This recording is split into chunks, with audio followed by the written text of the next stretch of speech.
ফাতেমা জোহরা রাদিয়াল্লাহু তাআলা আনহা এই সূরাটা কি সকাল ফজরের নামাজের পরে 10 বার তেলাওয়াত করত। সুবহানাল্লাহ কোন গেল।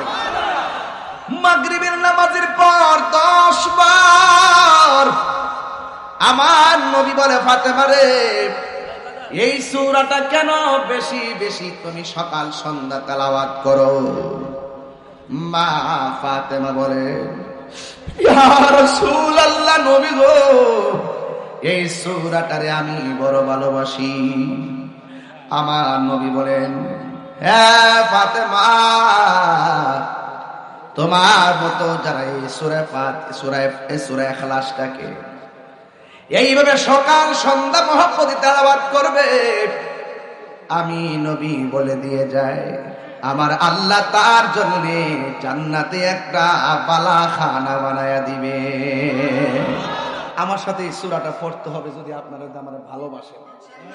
এই পুলিশ ভাইরা আপনারা পড়বেন, সাথে সব পড়বেন, একসাথে সবাই পড়বেন। এই সূরাটা একদম সহজ এবং অনেক গুরুত্বপূর্ণ। আমি এটা ভাঙিয়ে দিয়ে যাব। বলেন, কুল হুয়াল্লাহু আহাদ আল্লাহুস সামাদ লাম ইয়ালিদ ওয়া লাম ইউলাদ ওয়া লাম ইয়াকুল লাহু কুফুয়ান আহাদ। এখন আমি পড়ব না, আপনারা সবাই পড়েন।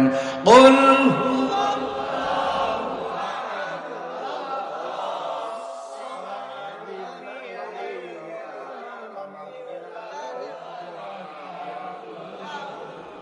আল্লাহর হাবিব সাল্লাল্লাহু তাআলা আলাইহি ওয়াসাল্লাম বলেন, এই সূরা ইখলাস যারা একবার তেলাওয়াত করবে, এই কোরআনটা হলো 30 পারা, যারা একবার তেলাওয়াত করবে, আমার আল্লাহ তার আমলনামায় 10 পারা কোরআনের সওয়াব দিয়ে দিবে। এরপর আমার নবী বলেন, কেউ যদি 2 বার তেলাওয়াত করে,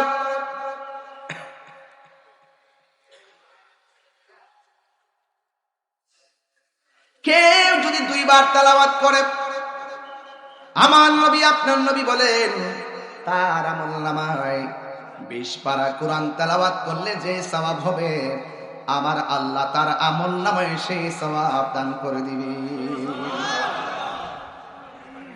এরপর আমার নবী বলেন, যে ব্যক্তি সূরা ইখলাস 3 বার তেলাওয়াত করবে, গোটা কোরআন শরীফটা তেলাওয়াত করলে যে সওয়াব হবে, আমার আল্লাহ তার আমলনামায় পুরা কোরআন তেলাওয়াতের সওয়াব দিয়ে দিবে। এরপরে আমার নবী আপনার নবী বলেন, কেউ যদি মহব্বতের সাথে সূরা ইখলাস পড়ে, যে তেলাওয়াত করবে শুধুমাত্র তাকে ক্ষমা করা হবে না, আমার নবী বলেন তার মা বাবার গুনাহ আমার আল্লাহ ক্ষমা করে দিবে। খুব মনোযোগ, কেউ কথা বলবে না, বেশি লম্বা করবো না, বোঝার জন্য বলছি। এরপরে আমার নবী আপনার নবী রাহমাতুল লিল আলামিন বলেন, সূরা ইখলাস যারা তেলাওয়াত করবে, একদিন না একদিন তো সে পৃথিবী ছেড়ে চলে যাবে, কেউ পৃথিবীর মধ্যে থাকবে না, কেউ আগে মারা যাবে, কেউ পরে মারা যাবে।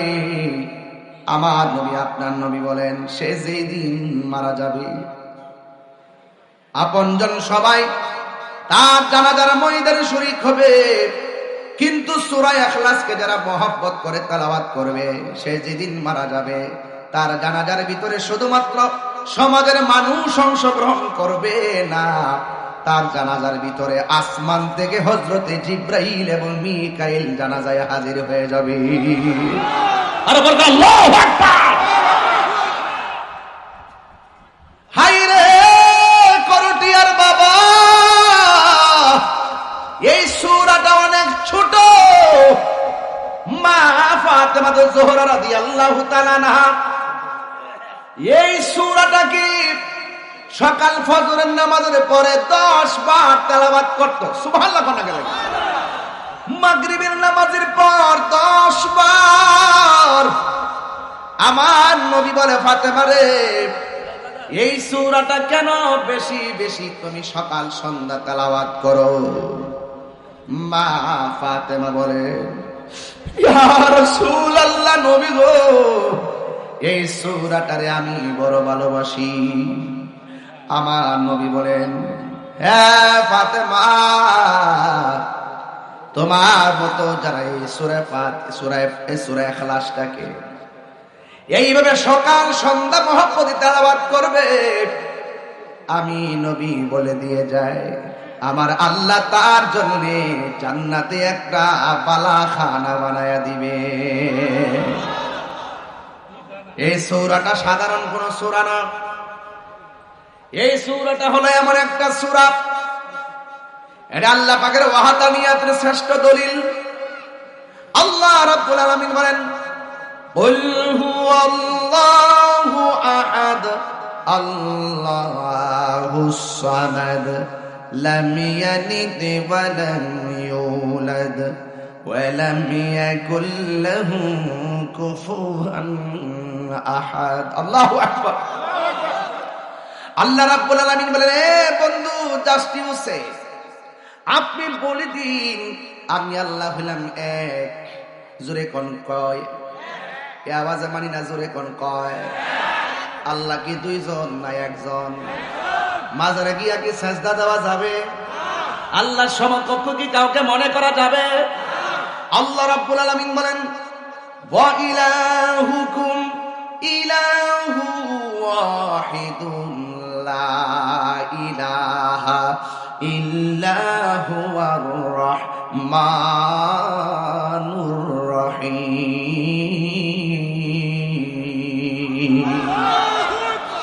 ওয়া ইলাহুকুম ইলাহু ওয়াহিদুন লা ইলাহা ইল্লা হুয়ার রাহমানুর রহিম।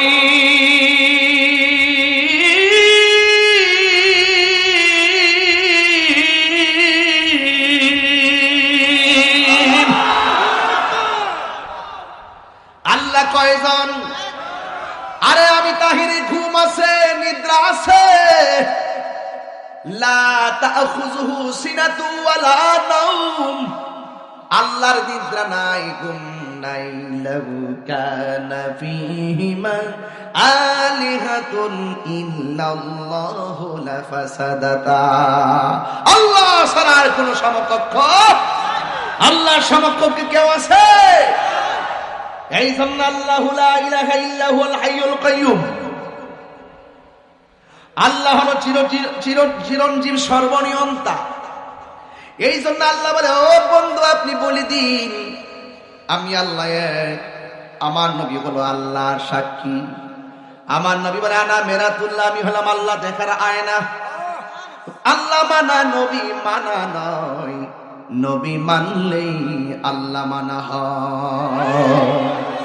জায়গায় কথা বলতেছে, কোনো ফাঁকি ঝুঁকি নেই, কোন ধরনের কনসিডারেশন নাই, যা বাস্তব ইউনিভার্সাল ট্রুথ, কোন সন্দেহ নাই। ঠিক আছে কি না? কোন সন্দেহ নাই, যা বলছি স্টেট বোঝার জন্য চেষ্টা করেন। আল্লাহুস সামাদ, আল্লাহ মুখাপেক্ষ, আর কোন ধরনের যার সমকক্ষ কেউ নাই। এত সুন্দর কনসেপ্ট দেওয়ার পরও যদি আপনি আমাকে বলেন আমি শিরিক করি, আমি মুশরিক, আমি মাজার পূজারী, আমাকে ট্যাগ দিয়ে দিয়ে কথা বলেন, আল্লাহ সহ্য করবে না। তুমি জুলুম করছো আমাদের উপরে, তুমি গোটা সুন্নিদের উপরে তুমি জুলুম করতেছো। সুন্নিরা যেই সমস্ত কাজকে অপছন্দ করে, তুমি সেইগুলো সুন্নিদেরকে পছন্দ হিসাবে চালাই দিচ্ছ। মনে রাখো, জবাব কিন্তু দিতে হবে রিজারেকশন লাইফ, হাসরের ময়দানে। এখনো সময় আছে, অন্ধকার থেকে বেরিয়ে আসো, অন্ধত্ব থেকে বেরিয়ে আসো। কোন ব্যক্তি আমাদের দলিল না। কে বলছে দলিল দাও কোরআন থেকে? না, আমাদের বড় হুজুর বলছে। আমি বড় হুজুরের কথা মানি না। যেই কথা কোরআন সুন্নাহর সাথে সাংঘর্ষিক, সেই কথা আমি মানি না। যেই কথা কোরআন সুন্নাহর সাথে সম্পর্ক রাখে, এটা আমি গ্রহণ করি, এটা আমি মানি। এর বাহিরে কিছু আছে? নেই। এই জন্য আমার যুবক ভাইয়েরা, সেই রব বলছেন, বললো বন্ধু আপনি বলে দিন কি বলবো। আমার আল্লাহর এক জায়গায় বলেন লা আসআলুকুম আলাইহি আজরান ইল্লাল মাওয়াদ্দাতা ফিল কুরবা। আল্লাহ রাব্বুল আলামিন বলে হ্যাঁ বন্ধু আপনি বলে দিন। আমার নবীকে দিয়ে আমার আল্লাহ বলাচ্ছে, আমার নবী বলেন লা আসআলুকুম, আমি তোমাদের কাছে কিছুই চাই না, আলাইহি আজরান, কোন বিনিময়। আমাকে যুদ্ধের ময়দানে পাথর মেরে আমার দন্ত মুবারক ভেঙেছে, আমার পিঠের ভিতরে যুবক যুবক তাকড়া তাকড়া তায়েফের পোলাপান এমন পাথর আমারে মারছে, আমার পিঠটা রক্তে লাল লাল বানায় ফেলছে। আমার নবী ওই তায়েফের জমিনে পাথরের আঘাত খাইয়া পাথরের মধ্যে হেলান দিয়া বসছে।